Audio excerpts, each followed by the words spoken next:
Hey there, Happy New Year and welcome back to the channel.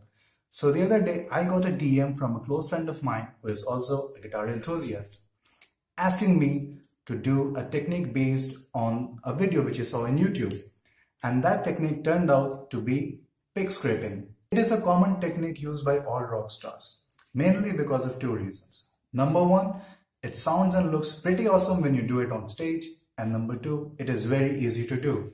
But if done wrong, it will lead to a complete disaster. So in this video, let me teach you how to do it correctly and when to use it. Okay, so the first step is to choose the right pick. Make sure that you're not using your favorite pick in this case, because during practice, it is going to chip away a lot of material from the pick and it will look as if it has been eaten by a rat. Second, you must keep the gain channel of your amp at least 7. Overdrive or distortion, you have to keep a decent amount of gain, and if you have a noise gate or a compressor pedal, you can go all the way to 10, because at the end of the day, it is all about having fun.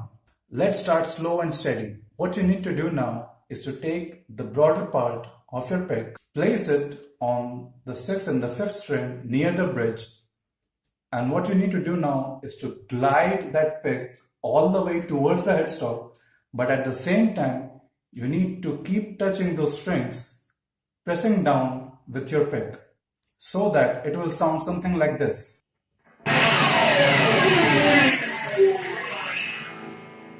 Now that you have learned the basics, it's time to match the timing with the technique.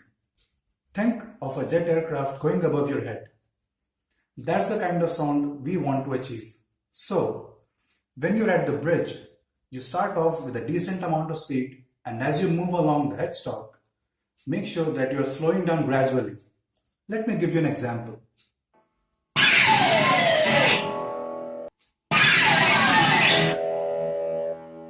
The question arises when to use this technique.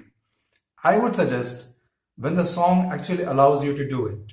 What I mean by that is when the song gives you enough time to modify your hand and go in for that ultimate cool pick scrape. I would suggest that you do this technique right at the beginning of the song, just before the opening riff starts, or you can go at the end of the song or at the end of your solo, so that you get enough time to go for that pick scrape and grab all the attention from the audience.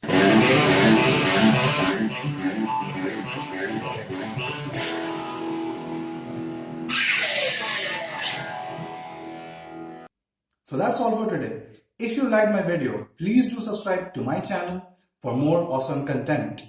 And if you want to leave any comment, any request, or anything which I have missed during this video, please do mention it. Until then, this is Rahul signing out.